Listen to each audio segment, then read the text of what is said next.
It's your boy G Cornerman Boxing here, Coach Lenny Wilson, 100 rounds. We're in the building, baby, in Brooklyn. What's up? Hey, how you doing? Good to see you again, my brother. Always. So, I mean, we had quite an eventful weekend. We Yes, had some good Devin fights. Haney fight.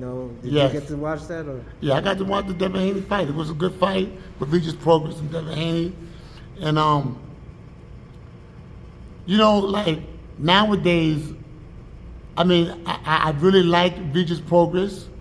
But nowadays, you have a lot of trainers, right, or fitness trainers who call themselves boxing trainers, and they don't even know nothing about the history of the sport of boxing.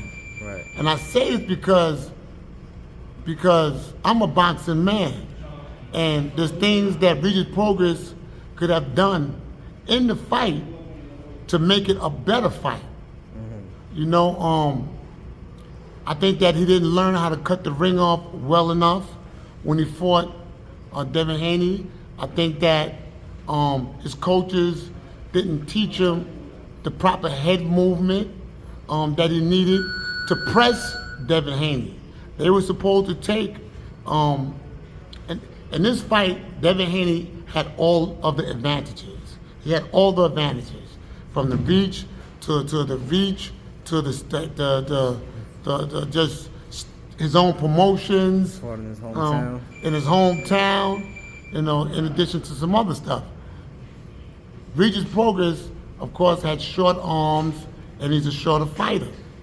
So, in that particular case, what's up, bro? All right.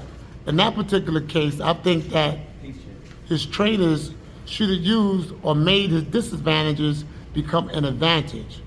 It should have became an advantage. He should have been able to watch fights like the White Braxton Kwawi, how they press forward, Mike Tyson, Joe Frazier, those type of fighters that he could have gleaned from to help them in this fight and to help him to properly prepare for this fight. Hopefully, this can be a learning lesson for his coaches, as well as for Regis Prograis and for his future events. Right. Where do you rank Devin Haney right now in the division among the champions? You got Teofimo, Matias, Devin Haney. This was his first fight at 140. I mean, the 140 is a stacked division.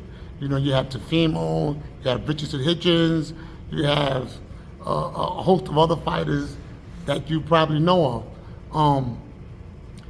He got his hands full. I mean, again, Regis Prograis was like a fighter that he picked, that he knew that he would win.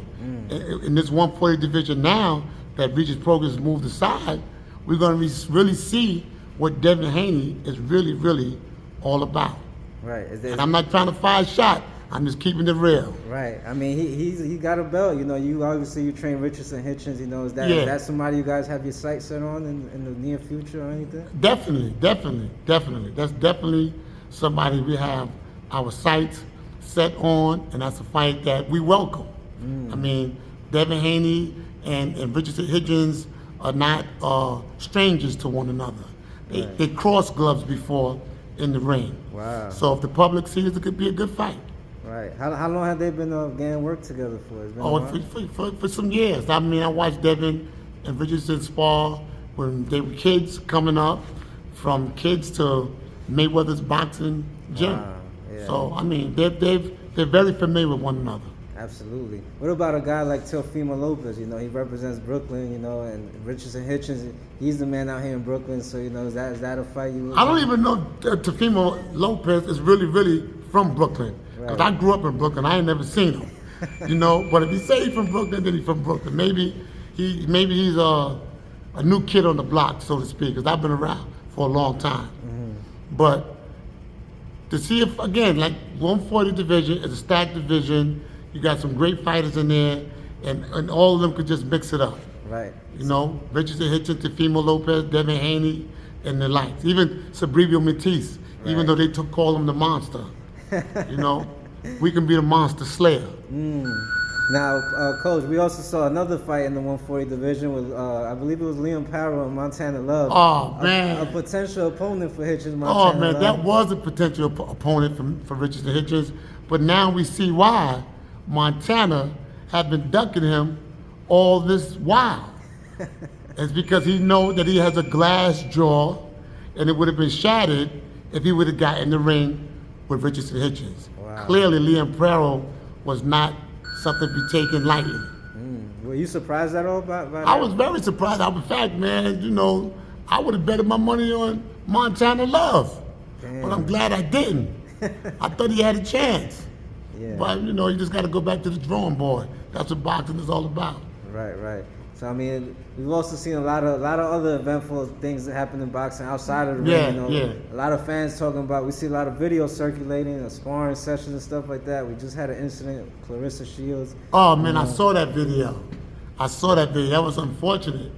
But you know, when we look at boxing, men as well as females have to respect the sport of boxing. Right. Clarissa Shields has to respect the sport of boxing.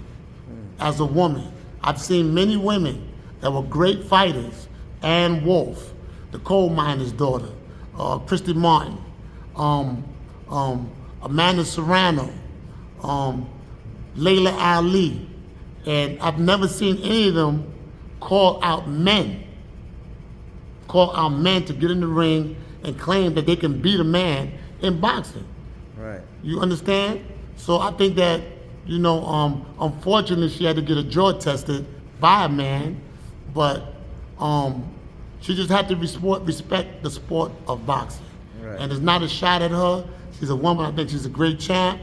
But again, she had to respect the sport of boxing. Right, and that's really only because she called guys out like Triple G and Keith Thurman, and those are, you know, honorable champions. Now, do you really think that she can beat a Triple G? That guy's Triple G hit upside the head with one of them Triple G punches. What you think it's gonna be? Yeah, and that's without the headgear. She experienced lights out with the headgear. Yeah, so just imagine without the headgear. That's a whole different ball game. Yeah, a whole different ball game. Right. Lord Jesus is fire. All right, so yeah, thank you so much for your insight, Coach. There you have it, some of the hot topics in boxing today. We look to having you on our platform a little more often. For sure. I'm always available for you guys. Right, yeah, you have a great mind for boxing, and we would like our viewers to start hearing some of your thoughts on these topics. Thank you. I'm here. And any shout outs you want to give, Coach, or anything? Yeah, you can reach me at Coach Lenny _100 rounds on IG, Lenny B. Wilson on Facebook. And, you know, to the boxing world, just know that Richardson Hitchins and myself and the team, we are coming. There you have it, guys. Thank you, Coach. Many blessings.